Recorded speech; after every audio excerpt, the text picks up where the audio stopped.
BJP की हालत बहुत खराब है। बीजेपी के लिए सबसे बड़ी चुनौती है नीरज सिन्हा। भाजपा के अंदर लॉबीबाजी बहुत ज्यादा है। सम्राट की लॉबी अलग है, प्रदेश अध्यक्ष की लॉबी अलग है, नितिन नवीन की लॉबी अलग है, जय राव की अलग है, प्रदेश अध्यक्ष इन्होंने कैंडिडेट बदल दिया। उधर से नितिन नवीन ने कैंडिडेट जो दिया था उसको इन लोगों ने खत्म कर दिया, साफ कर दिया। अचानक कोई नया लड़का आता है, उसको दे दिया जाता है टिकट। के लिए चुनाव प्रचार करने वाले कितने लोग हैं? बीजेपी और आरजेडी की लड़ाई में तीसरा कोई बाजी मार लेगा। नमस्कार, बिहार न्यूज़ देख रहे हैं आप और मैं हूं श्रुति चौबे आपके साथ। देखिए, बांकीपुर में उपचुनाव होना है और ये जो सीट है वो 40 साल से भाजपा की रही है।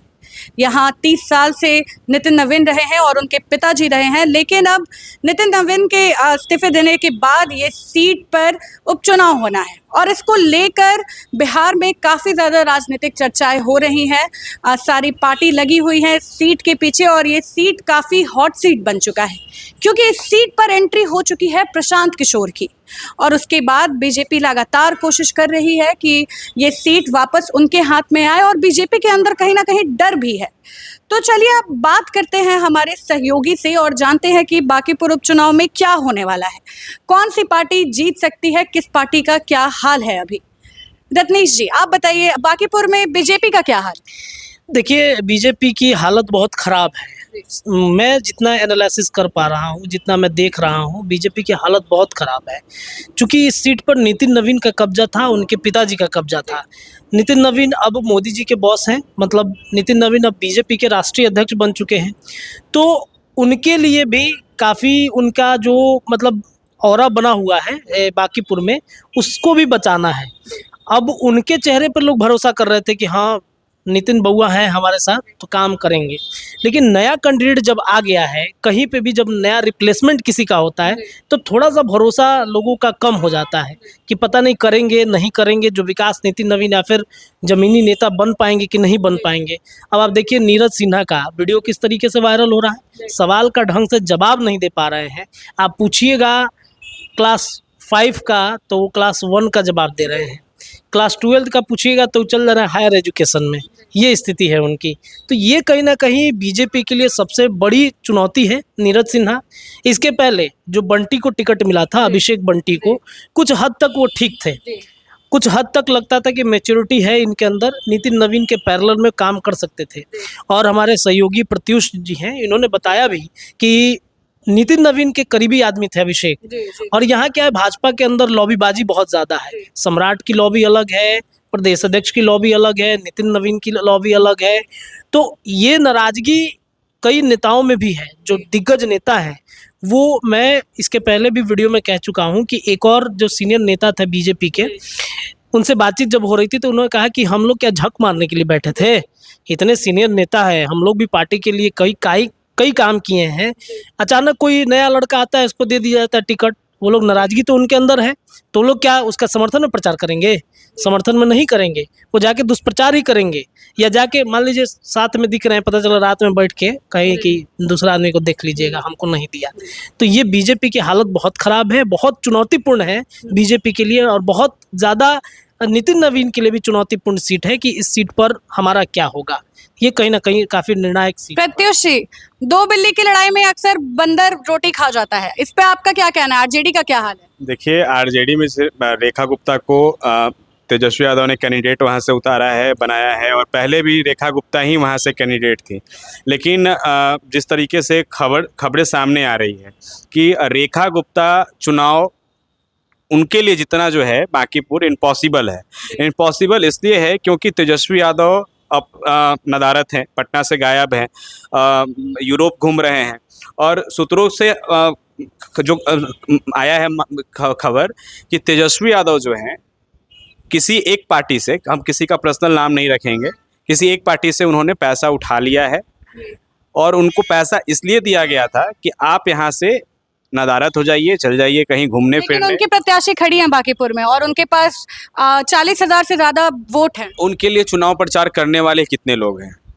जो मेन चेहरा है वो यहाँ से गायब है, यानी तेजस्वी यादव यहाँ से गायब है। बंटी यादव पटना में केस होता है, बांकीपुर विधानसभा में ही मामला सामने आता है। तेजस्वी यादव यूरोप से फ़ोन पे बात कर लेते हैं, तेजस्वी यादव नदारत रहते हैं।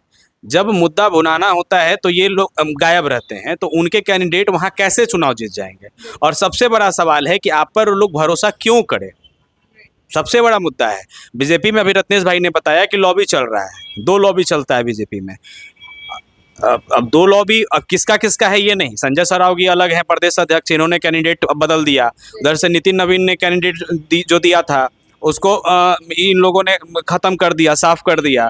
उसके बाद में समझाया गया, बुझाया गया। उसके बाद अभिषेक बंटी जो है चुनाव प्रचार करने जा रहे हैं। लेकिन कहीं ना कहीं देखिए, अभी फ़िलहाल जो सामने का जो तस्वीर जो दिख रहा है, इसमें निश्चित तौर पर बीजेपी और आरजेडी की लड़ाई में तीसरा कोई बाजी मार लेगा, यानी कि पीके। लेकिन कहीं ना कहीं देखिए, पीके भी कोई कंफर्म नहीं है कि प्रशांत किशोर चुनाव जीत जाएंगे, क्योंकि प्रशांत किशोर को लेकर के भी वहाँ लोग कह रहे हैं कि ये तो बाहरी हैं। अभी केसी सिन्हा प्रशांत किशोर के पार्टी को छोड़ करके, पहले बांकीपुर से केसी सिन्हा को ही चुनाव लड़वाया गया था। केसी सिन्हा वहाँ से जनसुराज को छोड़ दिए, केसी सिन्हा बीजेपी के साथ आ गए। तो निश्चित तौर पर बीजेपी जिस तरीके से कैंडिडेट वहाँ खड़ा की है, यानी कि बीजेपी का जितना नीरज सिन्हा को खड़ा वहाँ बीजेपी ने किया है, नीरज सिन्हा को तो बोलने भी नहीं आ रहा है। अभी रत्नेश भाई ने बताया कि उनसे पूछा जाएगा क्लास 5 का सवाल तो दे रहे हैं 1 क्लास का जवाब, और अगर पूछा जाए 12th का सवाल तो मतलब ग्रेजुएशन का जवाब दे रहे हैं।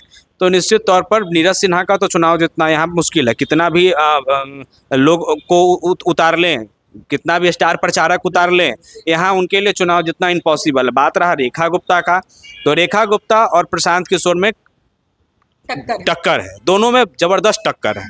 निश्चित तौर पर अगर या तो रेखा गुप्ता चुनाव जीत जाए या तो प्रशांत किशोर चुनाव जीत जाए। बाकी लोगों ने तो नॉमिनेशन लोगों का कैंसिल करवा ही दिया, किसी न किसी बहाने लोगों का नॉमिनेशन। और भी जो लोग खड़े हुए हैं, जैसे कि तेज प्रताप यादव के पार्टी से बीना मानवी खड़ी हुई थी, उनका भी किसी तरीके से दिखा ही गया कि किस तरीके से पुलिस आई, उठा कर ले गई, फिर पुलिस छोड़ी भी। 2009 का केस था। तो ये सारा कुछ जो तस्वीर जो लगातार बांकीपुर में चल रहा है, बांकीपुर में बहुत ऐसा मुद्दा है जिस पर लोग अभी बात नहीं कर रहे हैं। ना प्रशांत किशोर बात कर रहे हैं, ना रेखा गुप्ता बात कर रही हैं, ना नीरज सिन्हा बात कर रहे हैं। ये तीनों बस चुनाव यहाँ जीतना है, कैसे जीतना है इसका यहाँ लड़ाई चल रहा है। लेकिन जो जनता का मुद्दा है उस पर ये कोई भी बोलने से निश्चित तौर पर नदारत है, मतलब बोल ही नहीं रहे हैं। मुद्दा जैसे बांकीपुर में बहुत सारा है, नली है, गली है। अभी बारिश के समय में पानी लगा। ये खबर दिखा रहे थे जिसमें नीरज सिन्हा बयान दे रहे हैं कि नली गली मेरा मुद्दा थोड़े ना है, नली गली मेरा मुद्दा थोड़े ना है। तो विधायक का काम क्या है? विधायक को लोग विधायक बनाते क्यों हैं? पटना तो शहरी क्षेत्र है, शहरी क्षेत्र में तो नल जल और ज़्यादा अच्छे से आना चाहिए। आपने देखा कि कैसे अदालतगंज में मैं गया था तो नल जल से पानी गायब था। इस शहर की स्थिति है, तो शहर की स्थिति आपने सही कहा कि मतलब मुद्दे यहाँ पे विहीन हो गए हैं। यहाँ पे क्या चाहिए? शहरी क्षेत्र है तो यहाँ पे ड्रेनेज सिस्टम होना चाहिए। अभी कुछ दिन पहले बारिश आया था, बारिश में कैसे बांकीपुर डूब गया, पूरा डूब जाता है। 2019 का बाढ़ हम लोग को अच्छे से याद होगा। इस मुद्दे पर किसी को बात नहीं किसी को बात ही नहीं करना है। यहाँ तक कोई एक होता है ना कि कोई प्रेस कॉन्फ्रेंस कर दे या बताए कि नितिन नवीन इतना साल रहे, उन्होंने ये नहीं किया, वो नहीं किया। तो ये मुद्दा ही नहीं है। यहाँ मुद्दा सिर्फ एक ही है कि चुनाव कैसे जीतना है, कैसे तेजस्वी यादव को यूरोप भेज देना है, कैसे प्रचार नहीं करने देना है, कैसे बीजेपी के कैंडिडेट को, मतलब डमी कैंडिडेट को खड़ा करवा देना है, कैसे बीजेपी के कौन ऐसा लोग है जिससे बात करके डमी कैंडिडेट को खड़ा करवाया जाए। तो निश्चित तौर पर कोई एक व्यक्ति है जो ये पूरा रणनीति जो है वो और दूसरा कोई नहीं, वो रणनीतिकार है। जो सूत्रों के हवाले से खबर सामने आ रही है वो रणनीतिकार है। यानी कि ये जो भी ये लोग चुनाव लड़ते हैं उनके जो रणनीतिकार कभी बनते आए हैं, यानी कि पीके, ये सारा उन्हीं का ये सारा चक्रव्यूह जो है रचा हुआ है।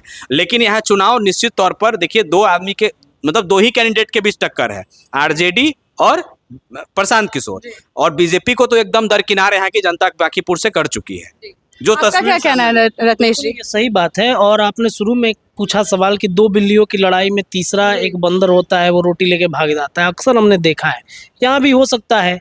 बीजेपी से इसलिए भी लोग नाराज है कि देखिए, बीजेपी से यहाँ की जनता बिहार की तो है ही, सेंट्रल गवर्नमेंट से काफ़ी ज़्यादा नाराज चल रही है। पेट्रोल महंगा, गैस महंगा, महंगाई इतनी ज़्यादा बढ़ रही है। पटना के लोगों को क्या मिला है? पटना के लोगों को क्या मिलता है? आप खुद बताइए ना। पानी लग जाए तो अपने बचाव करके जाइए।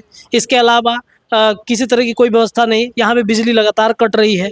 इसके अलावा नितिन नवीन क्या एक मंदिरी नाला बना देने से बांकीपुर का विकास हो जाएगा? अब देखिए कितना कचरा रहता है पटना जैसे शहर में, राजधानी है ये, और इस शहर में कचरा इतना ज़्यादा रहता है जिस वजह से बीजेपी से लोग नाराज रहते हैं। हाँ, उसी मंदिरी में जहाँ पर नितिन नवीन ने नाला बनवाया है, लोगों को दिखाया है कि देखिए मेरा बनवाया हुआ ये रोड है, उसी के थोड़ा सा अंदर की जाके तस्वीर देख लीजिए। और आपने देखा भी है वो तस्वीर आपने देखा भी है कि वो तस्वीर वहाँ का क्या स्थिति है, वहाँ के लोग पानी में घुस घुस के अपने घर जा रहे हैं। तो ये सारी तस्वीरें जो है, बीजेपी हो या फिर वहाँ जो भी चुनाव जीते, ना उस पर कोई बात कर रहा है, ना उसको कोई दिखा रहा है। मतलब मुद्दा से पूरे तरीके से ये लोग हटे हुए हैं। बिना मुद्दे की बात करना है, चुनाव कैसे जीतना है, वो उस पे आरोप लगा रहा है, वो उस पे आरोप लगा रहा है, वो उस पे आरोप लगा रहा है। बस बांकीपुर में फिलहाल जो तस्वीर सामने आ रही है यही दिख रहा है। बीजेपी क्या कर रहा है? बीजेपी पूरा स्टार प्रचारक उतार दे, हम नरेंद्र मोदी को भी उतार दे, नितिन नवीन भी यहाँ उतर जाए, क्या लगता है कि चुनाव जीत जाएंगे? अगर वहाँ काम किए हुए रहते ना, तो इतना स्टार प्रचारकों की जरूरत बीजेपी को नहीं होती। तो आपने देखा कि हमारे सहयोगी की क्या राय है, और बांकीपुर का जो सीट है वहाँ पे लड़ाई कुछ ज़्यादा मज़ेदार बन चुकी है। अब देखना ये है आरजेडी बाजी मारती है, प्रशांत किशोर बाजी मारते हैं, या फिर रेखा गुप्ता बाजी मारती हैं। तो फिलहाल के लिए बस इतना ही। बाकी बांकीपुर उपचुनाव को लेकर जितनी भी अपडेट हमारे पास पहुंचेगी हम आप तक पहुंचाते रहेंगे। तब तक के लिए जय हिंद, जय बिहार। वीडियो पसंद आए तो इसे लाइक और ज्यादा से ज्यादा शेयर करें। हमारे चैनल को सब्सक्राइब करना न भूलें ताकि आपको हर जरूरी खबर सबसे पहले मिल सके। अगर आप किसी खास विषय या मुद्दे पर वीडियो देखना चाहते हैं तो कमेंट करके जरूर बताएं। आपकी राय हमारे लिए बेहद अहम है।